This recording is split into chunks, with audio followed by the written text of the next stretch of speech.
Es un gusto darle la bienvenida a este corte informativo en el que le presentaremos la información más relevante del Poder Judicial de la Federación. Hoy es lunes 2 de junio de 2025. Soy Laura Murillo y saludo a Osiris Rostro en la interpretación en lengua de señas mexicana. Comenzamos.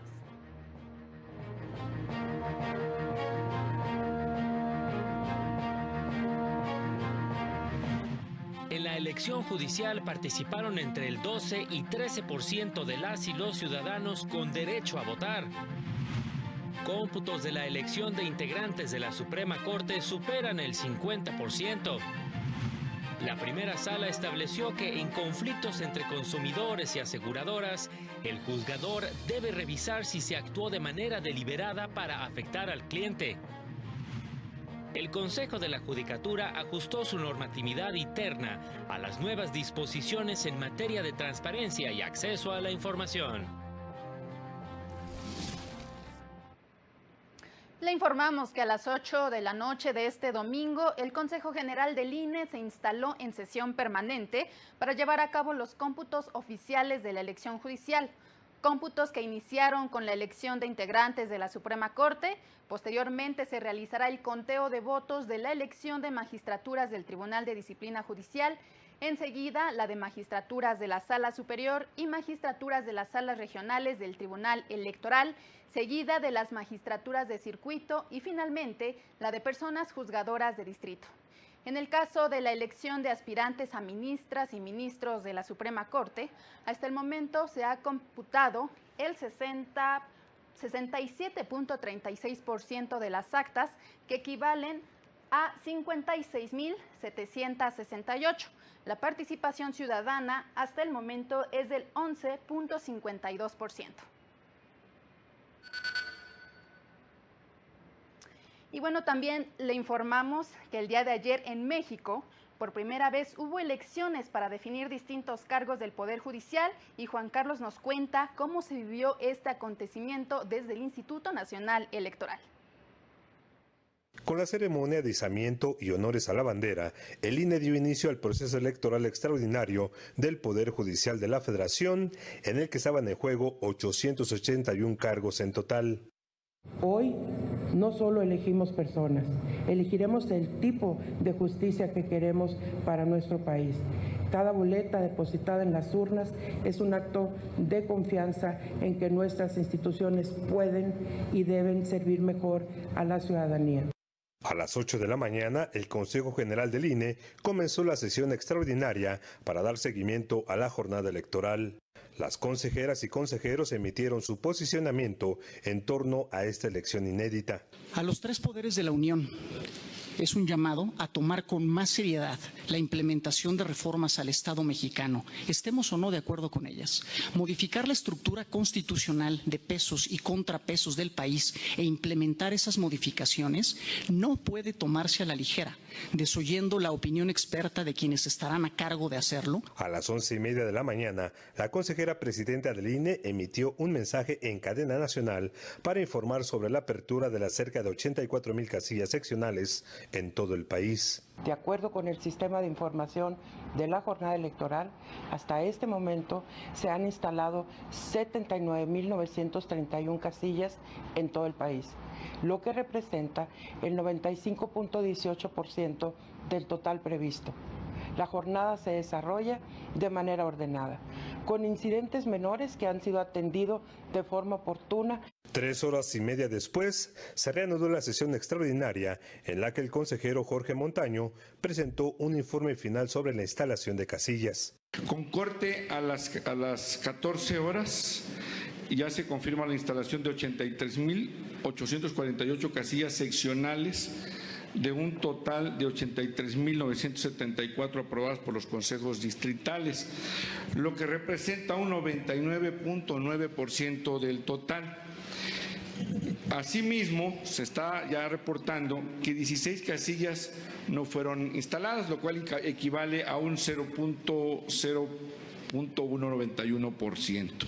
Destacó el caso de una casilla que no se instaló en Comitán de Domínguez, Chiapas, debido a los enfrentamientos que se registran entre grupos armados locales. Reportó también 1.041 incidentes hasta ese momento, de los cuales 856 fueron resueltos de forma oportuna, según el consejero.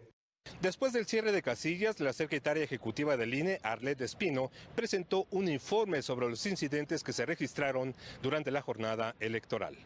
Se reporta que la votación se desarrolló con normalidad en la totalidad de las casillas seccionales instaladas en el territorio nacional. Informó que en 50 casillas ya instaladas se decidió la suspensión definitiva de la votación, sobre todo por la localización de boletas ya marcadas y riesgo de violencia, así como robo o destrucción de la documentación electoral. Poco después de las 8 de la noche, el Consejo General del INE anunció el inicio de las sesiones de cómputo en los 300 consejos distritales. A las 11 de la noche, la consejera presidenta del INE, Guadalupe Tadei, anunció en cadena nacional el estimado de porcentaje de participación en la primera elección judicial. A partir de una muestra de casillas seccionales seleccionadas aleatoriamente frente a notarios públicos, los resultados obtenidos por los especialistas arrojaron un resultado estimado de participación ciudadana de 12.57 al 13.32 de participación. Para el canal del Poder Judicial de la Federación, con imágenes de Javier Piña y Sergio Vallejo, Juan Carlos González. Y medios de comunicación nacionales e internacionales dieron seguimiento a este proceso inédito a nivel mundial. Varios destacaron en sus notas del día el porcentaje de participación ciudadana. Las primeras planas de los principales diarios de circulación nacional en México destacaron que solo el 13% del padrón electoral acudió a las urnas en la elección judicial de este domingo, tal como lo informó anoche la consejera presidenta del INE, Guadalupe Tadei. Entre 12% y 13% votaron en la elección del Poder Judicial, citó El Universal, mientras que Excelsior señaló que cerca de 13 millones acuden a las urnas. Milenio recuperó parte del mensaje de la presidenta Claudia Sheinbaum tras el mensaje del INE, al señalar, votaron 13 millones, fue un éxito, según declaró la mandataria. Reforma subrayó que solo el 13% de los votantes definió todo el Poder Judicial, al igual que lo hizo La Jornada. El Financiero y El Economista especificaron que según la estimación del INE hubo una participación ciudadana de entre el 12.6 y el 13.3%. Medios internacionales también hicieron mención de la elección judicial, tanto al interior de sus ediciones impresas como en sus portales de noticias. El New York Times señaló que la jornada electoral fue un experimento controversial, por el riesgo que implica a la independencia judicial. El Washington Post indicó que la elección representó confusión y decepción para los votantes. Por su parte, la agencia AP destacó que la presidenta Sheinbaum defendió la primera elección del Poder Judicial pese a la baja participación y a las amplias críticas que desató. El diario español El País también destacó la contradicción de calificar la elección como un éxito cuando solo alcanzó el 13% de participación ciudadana. Para el canal del Poder Judicial de la Federación, Jesús Daza. Y la Fiscalía Especializada en Materia de Delitos Electorales dio a conocer que durante la jornada electoral judicial del domingo 1 de junio recibió 23 denuncias sobre posibles delitos electorales relacionados con los comicios para renovar 881 cargos en el Poder Judicial Federal. Además, atendió 968 llamadas, de las cuales 909 fueron de orientación. 43 se turnaron a las fiscalías estatales y 16 ingresaron a la ventanilla única de la FICEL.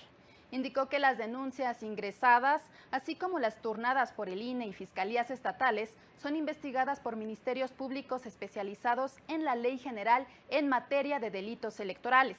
Señaló que continuará atendiendo todas las denuncias que se presenten, tanto de manera física como a través de medios electrónicos, y en este último caso se puede adjuntar evidencia como videos, fotografías y documentos. Y en la Ciudad de México, la jornada electoral se llevó a cabo sin mayores percances. Mi compañero Óscar González nos presenta un resumen de lo acontecido este domingo desde el Instituto Electoral de la capital del país. La jornada de votación de la elección judicial en la Ciudad de México concluyó con una participación ciudadana pacífica. Se logró instalar el 100% de las casillas y hubo incidentes menores que fueron resueltos en su mayoría, informó el Instituto Electoral de la Ciudad de México. Con el inicio de la jornada del domingo, se llevó a cabo la ceremonia de izamiento de bandera.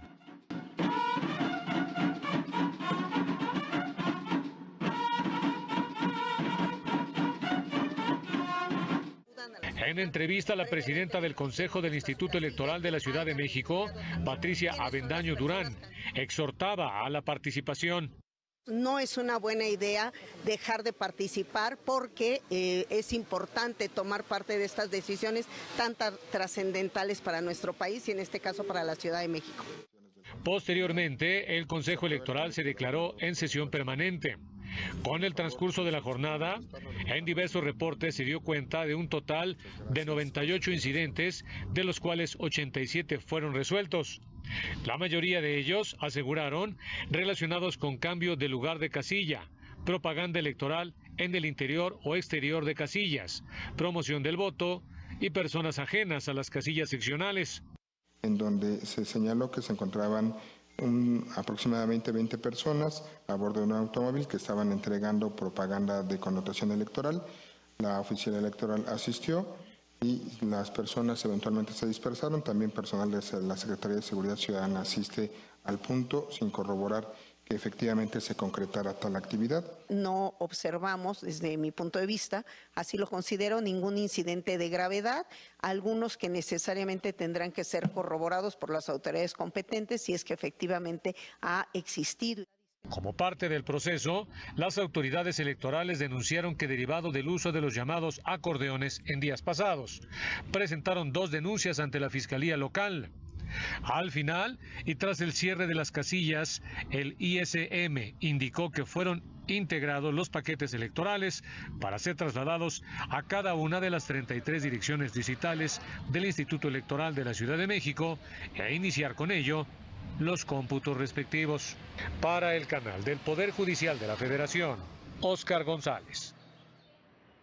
Y es momento de enlazarnos con Juan Carlos González, quien nos tiene los últimos detalles en torno a lo que va surgiendo tras las votaciones. Juan Carlos, te escuchamos. Buenas tardes.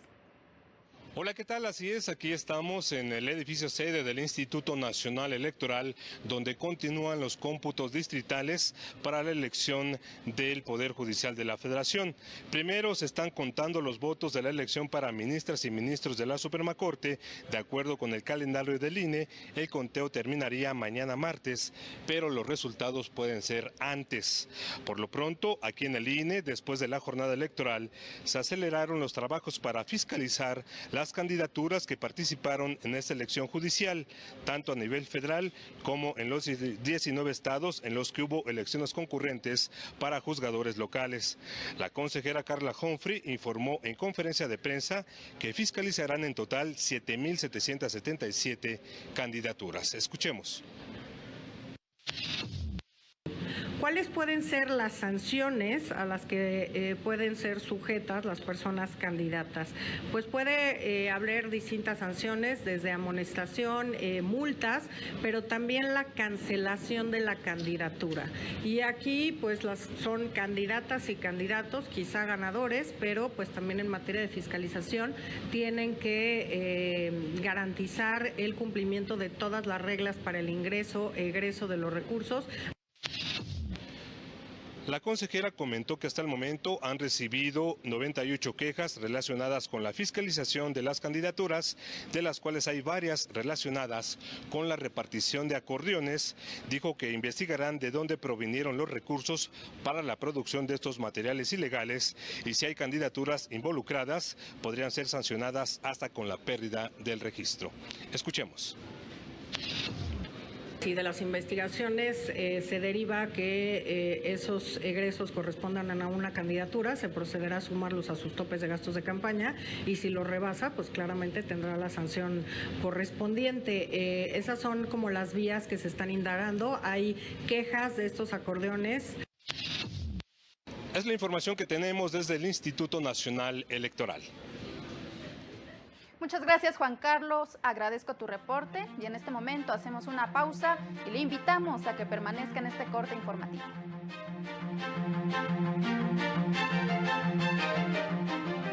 Al regresar, Juzgado de Distrito ordena al Seguro Social realizar implante coclear a niña con problemas de salud.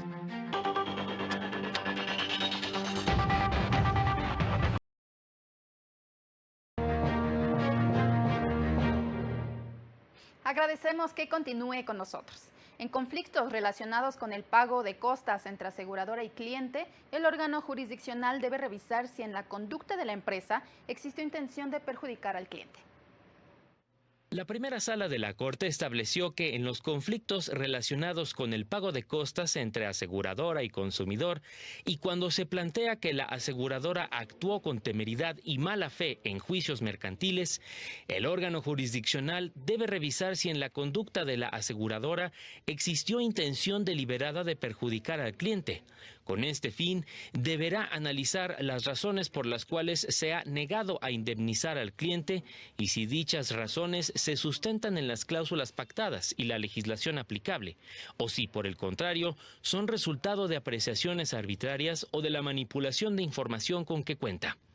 Sin que esto implique que en todos los casos que se alegue temeridad o mala fe, se le deba condenar a su pago, pues debe revisarse el comportamiento procesal de ambas partes para no generar desequilibrios. En el caso concreto, un hombre compró una casa mediante un crédito hipotecario y contrató un seguro de vida, en el que su esposa figuró como coacreditada. Tras la muerte del hombre, la esposa reclamó el cumplimiento del contrato y el pago del saldo insoluto del crédito. La aseguradora contestó la demanda y reclamó la nulidad del contrato, argumentando que la pareja ocultó que él tenía VIH antes de adquirir la póliza. El juzgado mercantil condenó a la aseguradora a pagar el saldo del crédito, pero absolvió a la aseguradora al pago de costas. En amparo, la señora reclamó que sí procedía el pago de costas conforme al artículo 1084 del Código de Comercio, pero el tribunal colegiado le negó el amparo al no advertir actuación temeraria o de mala fe de la aseguradora. La primera sala determinó que para efecto de las costas se encontraba acreditada una actuación de mala fe de la aseguradora, pues para evadir el cumplimiento de sus obligaciones presentó como prueba un documento alterado que no había sido llenado por los clientes, sino por la aseguradora para demostrar que uno de ellos tenía VIH. Por ello, revocó la resolución impugnada y devolvió el expediente al Tribunal del Conocimiento para que analice nuevamente la sentencia del juzgado mercantil con respecto a las costas. Con información de José Luis Guerra García para el canal del Poder Judicial de la Federación. La segunda sala de la Corte estableció que el artículo 16, fracción sexta, de la Ley General para el Control del Tabaco es respetuosa del orden constitucional, pues la prohibición de comercialización ahí contenida únicamente se refiere a productos que no son de tabaco. La fracción en cuestión prohíbe comercializar, vender, distribuir, exhibir, promocionar o producir cualquier objeto que no sea un producto del tabaco, que contenga alguno de los elementos de la marca o cualquier tipo de diseño o señal auditiva que lo identifique con productos del tabaco. La sala explicó que en la resolución se tomó en cuenta como base las pautas internacionales establecidas por la Organización Mundial de la Salud, lo que permitió distinguir que entre los diversos aparatos que pueden ser comprendidos como cigarrillos electrónicos, los que funcionan solo con productos del tabaco pueden ser comercializados bajo las condiciones establecidas en la mencionada ley. La reforma a dicha ley de febrero de 2020 tuvo como fin prohibir la importación y comercialización de cigarros electrónicos por el daño a la salud que podría originar a los consumidores. La segunda sala explicó que la fracción impugnada solo prohíbe la comercialización de dispositivos electrónicos que emplean para su funcionamiento sustancias distintas al tabaco, respecto de los cuales, además, debe privar una tutela precautoria del derecho fundamental a la salud. El Consejo de la Judicatura Federal publicó el acuerdo que reforma, adiciona y deroga diversas disposiciones en materia de transparencia, acceso a la información pública y protección de datos personales. Las reformas responden a las adecuaciones aprobadas el pasado mes de marzo a la Ley General en la materia, Por estas razones se modificó el artículo 98 quinqués del acuerdo que regula la organización y funcionamiento del Consejo, para establecer que el órgano garante de la transparencia será una instancia colegiada integrada por los titulares de la Contraloría, Secretaría Ejecutiva de Disciplina y Secretaría Ejecutiva de Vigilancia. Además, se modificaron diversos artículos del acuerdo en materia de transparencia y acceso a la información pública para precisar las atribuciones que garantizan el derecho de acceso a la información o la clasificación de la información. Define la manera en que sesionará el órgano garante de la transparencia, las facultades que tiene y la necesidad de crear un comité de apoyo. Además, prevé la creación de las figuras de la Secretaría de Protección de Datos Personales y de Oficial de Protección de Datos Personales. Y el Consejo de la Judicatura Federal dio a conocer los tipos de migración que existen, fenómeno que se define como el desplazamiento desde un territorio de un estado hacia otro o dentro del mismo, lo que se identifica como el movimiento de población independientemente de su tamaño, posición o causa. El Consejo precisó que en función de sus características hay diferentes tipos de migración, entre las que se encuentra la forzada, que incluye a los refugiados solicitantes de asilo, desplazados por desastres naturales, nucleares o químicos, hambruna o proyectos de desarrollo. La migración voluntaria incluye a los migrantes que se trasladan en busca de mejores condiciones de vida por oportunidades laborales o de estudio, o bien para reencontrarse con sus familias. La migración temporal, que puede ser por espacio breve o por años, como es el caso de quienes realizan estudios en el exterior. Finalmente, la migración permanente, que es aquella en la cual no se conoce previamente la duración de la estadía. En más temas, el Juzgado Quinto de Distrito en materia administrativa, civil y de trabajo en el Estado de México concedió el amparo a una niña de 6 años con el fin de que el Seguro Social le brinde atención médica especializada y le practique una cirugía de implante coclear para evitar un deterioro grave e irreversible en su salud. Al resolver un amparo, el órgano jurisdiccional determinó que el Seguro Social había incurrido en omisión al no otorgar la atención especializada en audiología y cirugía de implantes cocleares en perjuicio del derecho a la salud de la niña. En la resolución se ordena al Seguro Social que de manera inmediata y sin dilación brinde la atención médica especializada que requiere, suministro de materiales médicos y la cirugía de implante coclear. Además, deberá continuar con el proceso de rehabilitación derivado de la cirugía, para lo cual, de ser necesario, la autoridad responsable podrá auxiliarse de la participación de otros hospitales y autoridades en materia de salud, con el fin de que la menor quejosa se allegue de lo que necesita. En la sentencia se enfatiza la obligatoriedad de cumplir el fallo de manera inmediata ante la gravedad del caso y para garantizar la protección del derecho a la salud de la niña. Y gracias a la representación de la Defensoría Pública, la Sala Regional del Centro 3 del Tribunal Federal de Justicia Administrativa en Celaya, Guanajuato, reconoció el derecho de Edna y su hijo a recibir una pensión de viudez y orfandad respectivamente. Esto tras un proceso legal luego del fallecimiento de José, con quien la mujer mantuvo una relación de concubinato durante 2 décadas.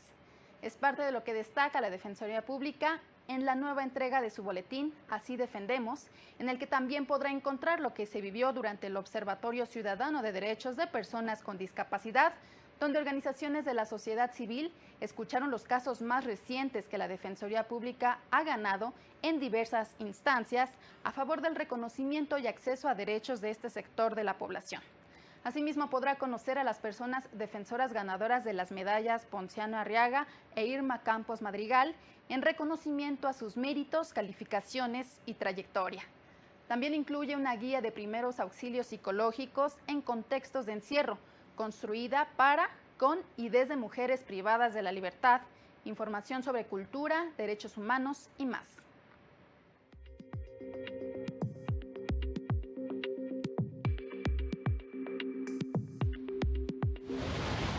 El Poder Judicial de Tlaxcala agiliza la obtención del certificado de no deudor alimenticio a través de su portal en línea. Es un documento indispensable para diversos trámites en la entidad, como solicitar una licencia de manejo, contraer matrimonio, salir del país y participar en cargos públicos. Personas facilitadoras del Centro Estatal de Justicia Alternativa del Poder Judicial de Baja California participan en la capacitación sobre justicia restaurativa a fin de fortalecer el servicio a la ciudadanía. El Poder Judicial del Estado de México autorizó ampliar la competencia de la primera sala colegiada familiar en el municipio de Texcoco para atender de forma especializada la restitución internacional de niñas, niños y adolescentes.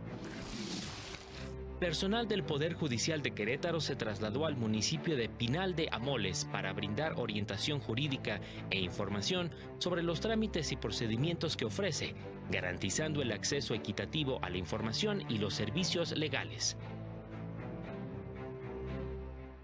Y el Tribunal Electoral puso a disposición la obra Casos Relevantes de la Defensoría Pública Electoral para Pueblos y Comunidades Indígenas, en la que participa la magistrada Yanino Tálora Malasis en conjunto con diversos autores. Da cuenta de algunos casos emblemáticos de los más de 480 que la Defensoría representó en sus primeros 4 años de existencia y que han permitido a las personas indígenas ejercer sus derechos político-electorales.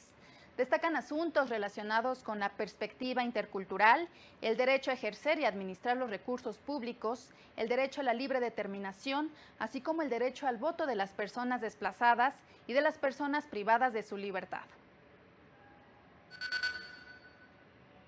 Académicos advirtieron que en México se ha convertido en una zona de espera forzada para miles de migrantes tras las amenazas comerciales de Donald Trump. México adoptó una postura de subordinación frente a las presiones del gobierno estadounidense, revelaron especialistas. Ello al participar en un foro sobre el impacto de las políticas migratorias del presidente de Estados Unidos, organizado por Signos Vitales México. Estamos ya en un periodo de guerra prolongada contra los inmigrantes, y así hay que verlo. Creo que en el caso de la reacción mexicana, todavía estamos estacionados como si estuviéramos en el curso de una negociación comercial. No es así. Estamos enfrentando una guerra. Se mencionó que las amenazas comerciales del gobierno de Trump trajeron consecuencias graves en materia de derechos humanos, al convertir a México en una zona de espera forzada para miles de migrantes bajo políticas como el programa Quédate en México. Que se ha contaminado el escenario comercial y que se han entremezclado todos los temas, lo cual es característico de Trump y efectivamente es el caso. Cuando Trump, nosotros pensamos que está hablando de migración, en realidad está hablando de su definición de seguridad nacional. Que es una problemática que se mueve a velocidad extraordinaria. Lo que hemos visto en los últimos semanas y de enero para acá, pues son cambios extraordinarios en el mapa de la política migratoria y de las movilidades humanas en la región. Se estima que el gobierno de Estados Unidos ha deportado a más de 37,000 ciudadanos mexicanos. Para el canal del Poder Judicial de la Federación, Rosy García. Llegamos al final de este corte informativo. Agradecemos que nos haya acompañado. Le invitamos a permanecer en la programación de Justicia TV. Que tenga una excelente tarde y muy buen inicio de semana.